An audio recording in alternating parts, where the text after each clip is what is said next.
When I first planned this video, I thought I really shouldn't say exactly where we are here, and I think it'll soon become clear why. Some places in the world exist in the way they are only because few people know them, and this is one of them.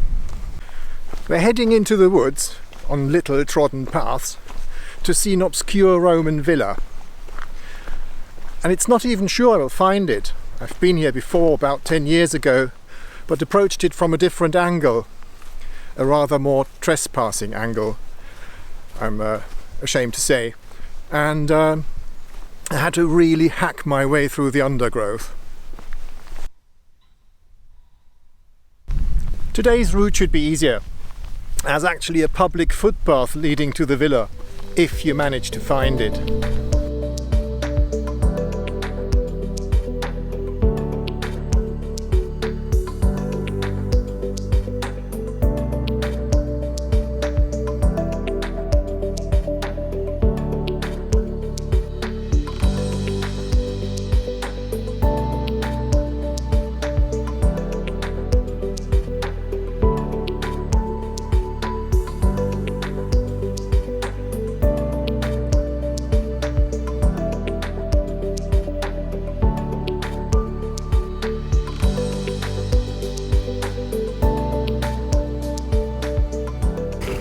It's exactly the way it was last time.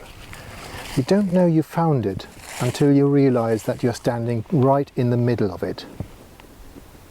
This must have been some kind of doorstep. Well, I think over there is what we come to find here. It's extremely bizarre, almost, how a place can overgrow within the time of 10 years. It was much easier to find last time I was here. Let's have a closer look what this is.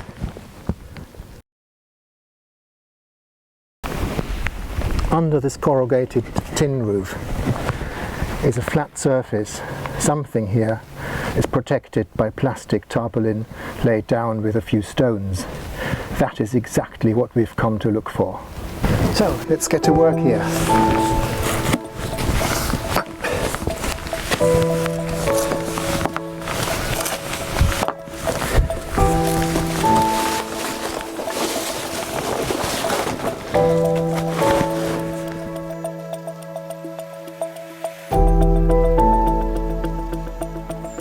So what would happen if I did disclose name and location of this place, give exact instructions about how to find it?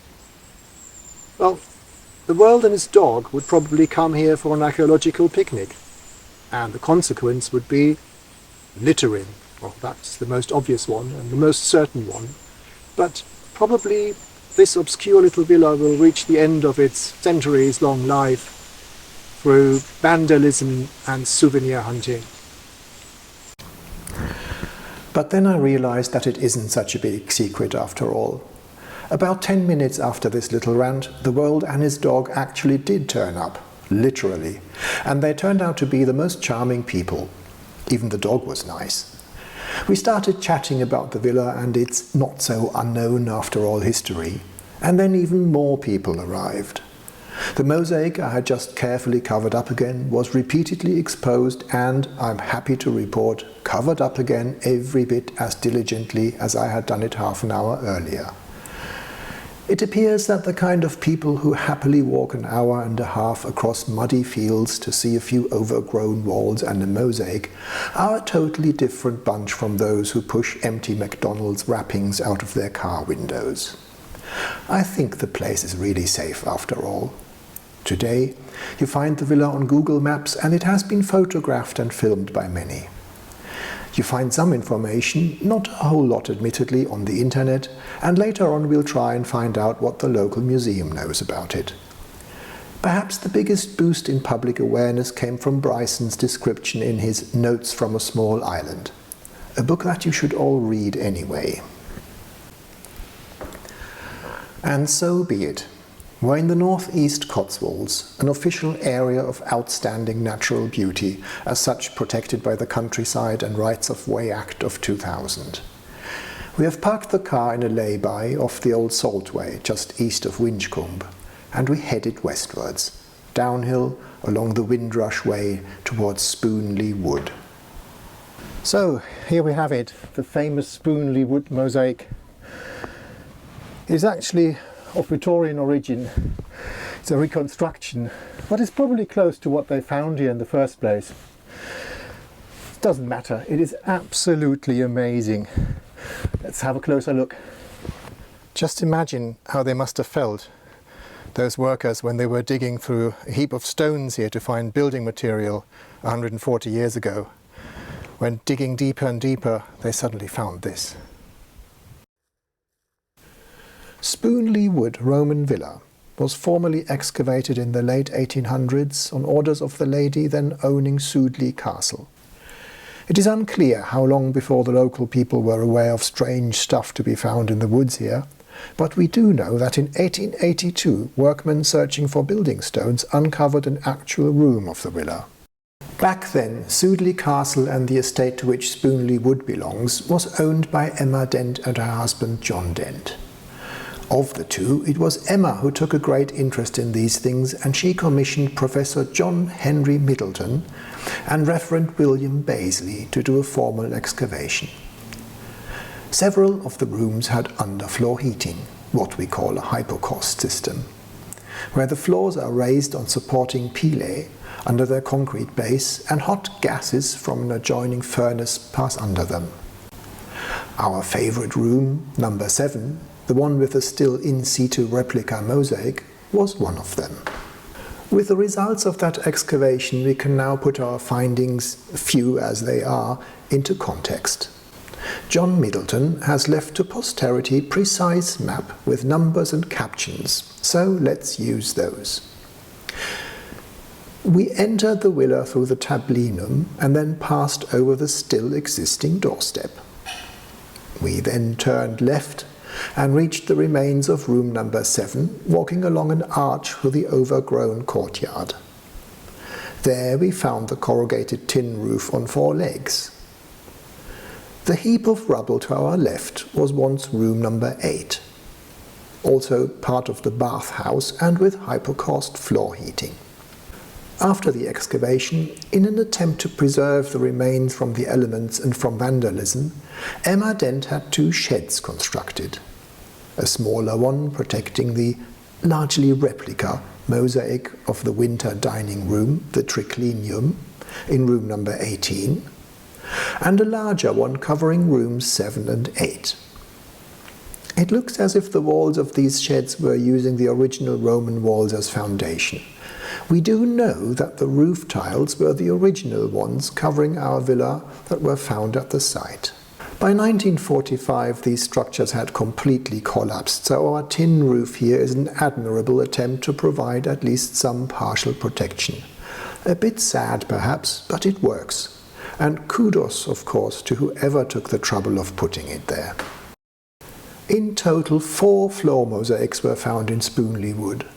One in room number 5, the only one depicting a person, a man or a woman holding a rake. This one was taken up, transported to Spoonley Castle, carefully framed and subsequently lost. Next door, in room number 7, is the one we know so well by now. The original is now lost. In room number 8 was this one. Some anecdotal evidence points to this having been taken to the castle. Or was that the one from the triclinium? It is now lost. I think we can spot a bit of a pattern emerging here. What happened with the respective third one, either in room number 8 or 18, depending on which way you look at it, is anybody's guess.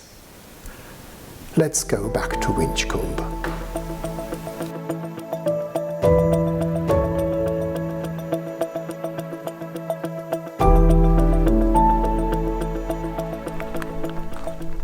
We now know that the mosaic we have found at Spoonley Wood Roman Villa is only a replica of the original found in room number 7, according to the plan made by Professor Middleton. But there's much, much more to know and still to find out about the mosaics at Spoonley Wood Roman Villa. And it is here at Spoonley Castle, close to Winchcombe, where the plot thickens.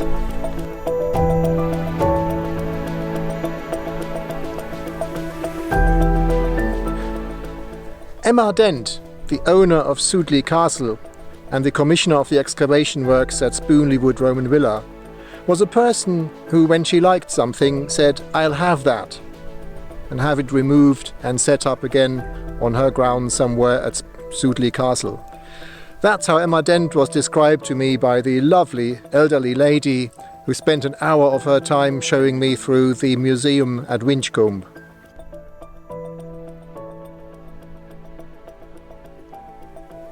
Emma had one or several of the mosaics at Spoonley Wood Villa removed and set up at her castle here.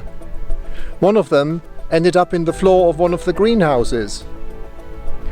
Now, when Emma died and the castle was sold, the new owners had little interest in that sort of thing, had the greenhouses demolished and probably the mosaic thrown away with all the other rubble coming from those buildings. So is it all lost then? Well, yes and no.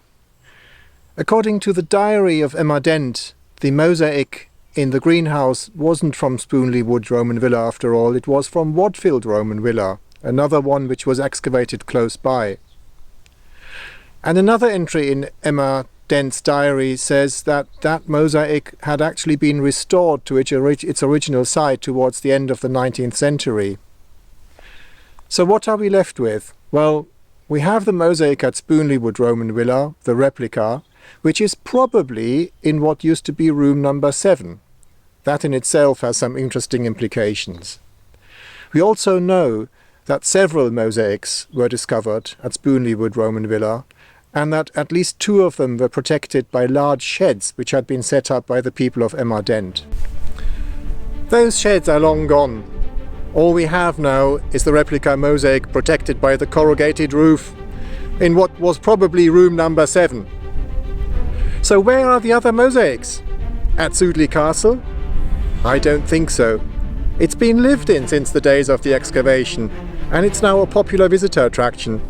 Anything present there surely would have been found by now. I think if we want to find out more about the missing mosaics, we will have to revisit Spoonley Wood.